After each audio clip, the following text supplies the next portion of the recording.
Okay, so picture this. You're navigating a world that's constantly pushing you to, do more, be more, stay plugged in, keep refreshing that feed. But underneath all that digital noise, a lot of us feel really quite alone. Yeah, it's a strange paradox of modern life, isn't it? Totally. And the book we're looking at today, it brings up this really startling fact. Social isolation isn't just like a downer. It's actually worse for our health than smoking 15 cigarettes a day. Wow, 15 a day. Yeah, and even more harmful than being obese.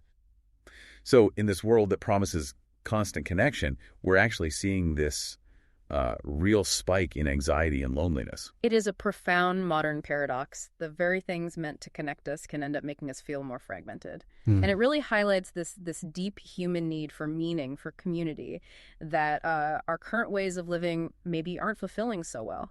Exactly. And that's right where the power of ritual comes in. This book, it offers a really practical, principled path to finding, deeper happiness, community, and meaning in what can feel like a pretty fractured world. It's basically about transforming everyday stuff, things you already do, into more soulful practices just by adding layers of intention, of ritual. And this whole discussion actually is inspired by the kind of insights you can find over on Mindful Moments. That's our YouTube channel.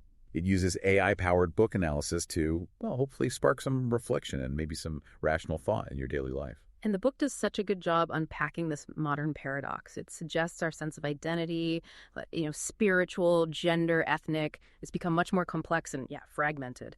Now, on the one hand, that's brought amazing things, right? More rights, freedoms, or real pushback against horrible things like homophobia, sexism, racism. Absolutely. That's progress we definitely need to celebrate. We've seen information and art become more democratic, which is fantastic. But then there's the flip side. This undeniable rise in anxiety, this loneliness epidemic everyone talks about, fewer close friends. People are spending so much time commuting or just scrolling online, stuck in that comparison trap. Which raises a really big question, doesn't it? If our individual identities are arguably richer, why do we collectively feel so, disconnected? The book points towards the decline in traditional religious affiliation. The knowns, people who say they have no religion, they're now as numerous in the U.S. as evangelicals and Catholics. And even more so in Europe, right? Exactly. But what's really crucial to grasp here is that this doesn't automatically mean people are less spiritual. Right. It's maybe more like how the music industry changed, moving from CDs to streaming, but also back to vinyl. That's a great analogy. The format changes, but that hunger for the music, or in this case for community and meaning, it absolutely sticks around.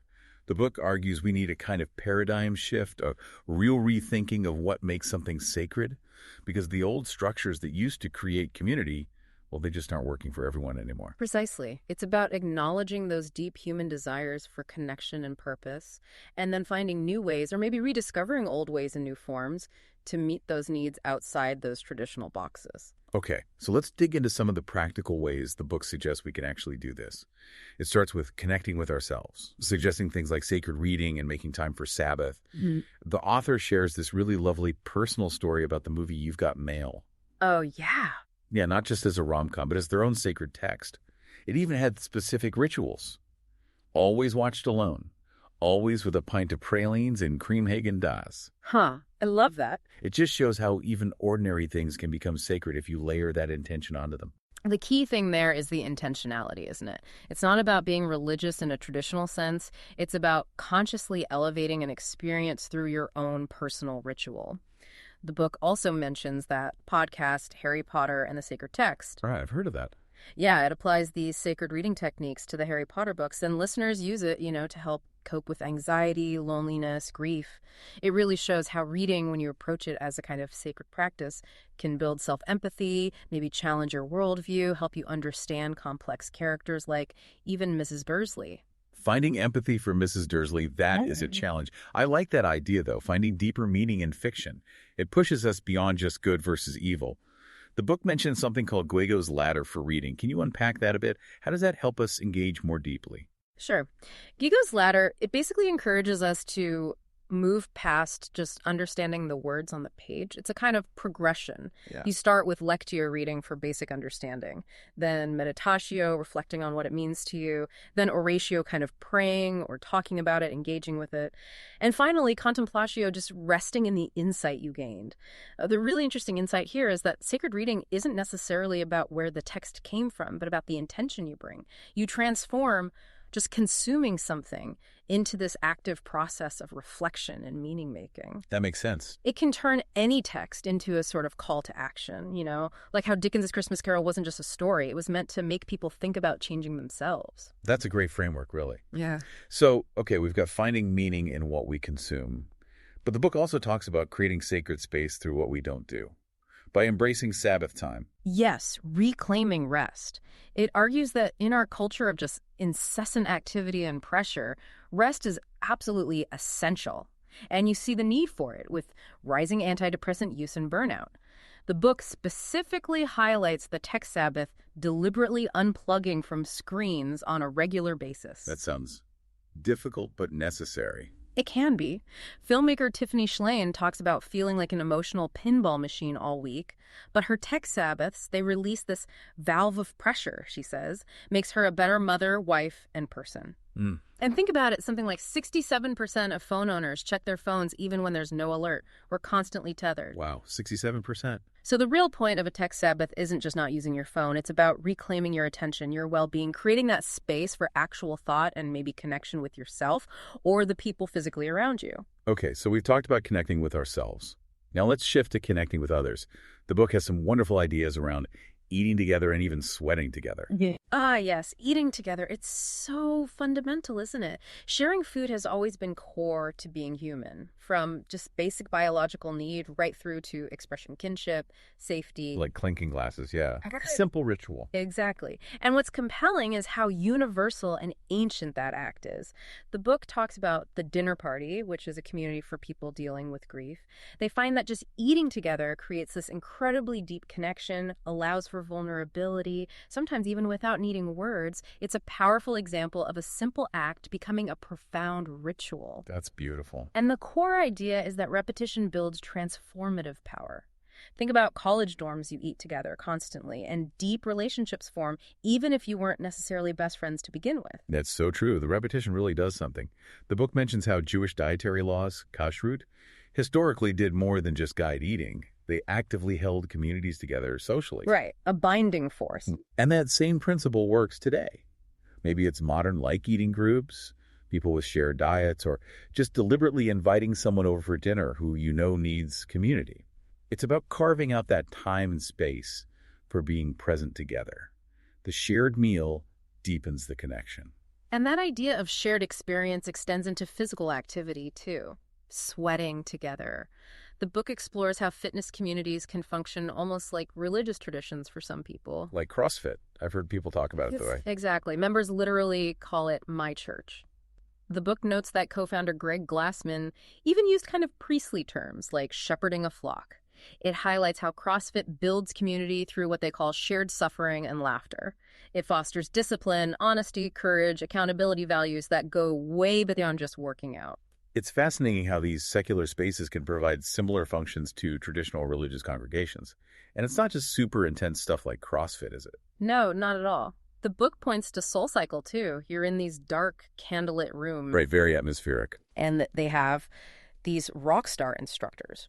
One, Angela Davis, who actually went to Oral Roberts University, uses explicitly spiritual language telling writers, there's a blessing waiting for you on this bike. Wow. So what is it about that physical exertion, especially doing it together, that breaks down barriers? Well, the book describes SoulCycle as creating this almost tribal, primal feeling.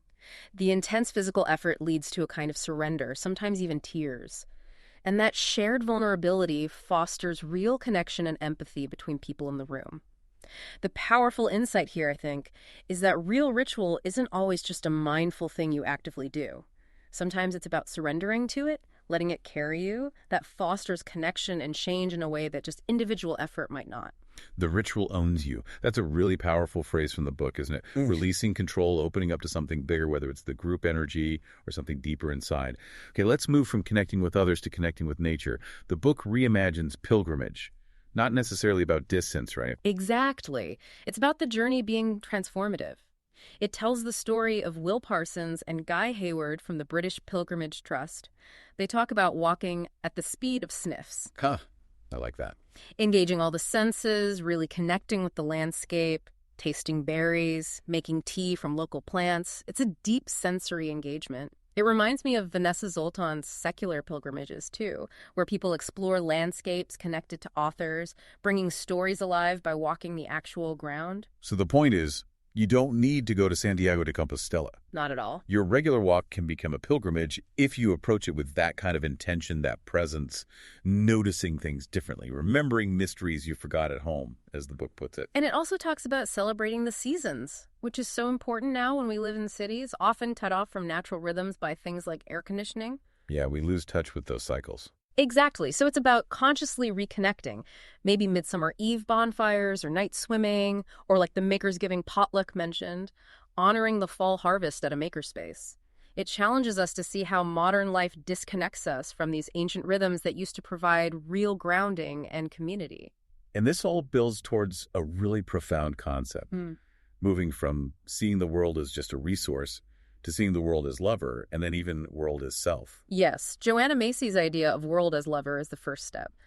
But then John C's concept, I am part of the rainforest protecting itself, that's deep ecology. It basically dissolves the perceived boundary between you and your surroundings. You are nature, not separate from it. The book gives that example of the cooking class pretending to be carrots. Right. It sounds a bit quirky, maybe. A little bit. But the point is to shift that mindset, not us separate from nature, but we are nature. It fosters this intrinsic love and connection. The book says our skin isn't a shell, it's more like a delicate interpenetration, like a pond surface. Those boundaries are actually gateways. Wow. Okay, finally, connecting with transcendence, that sense of something bigger than ourselves. The author shares a personal story about a spa experience. Yes, leading to tears and this feeling of connection to something much bigger than myself. And Anthony Bloom's view of prayer is really insightful here. He sees it as a path to ever greater love, where things suddenly reveal a depth we hadn't seen before. And importantly, prayer isn't limited to the traditional definition, right? Not at all, according to this book. It explores how creative arts can be prayer.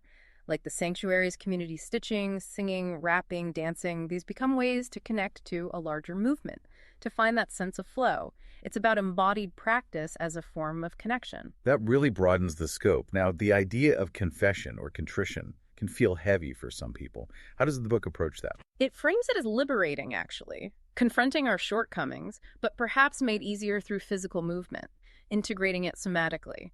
And this ties into the power of small covenant groups.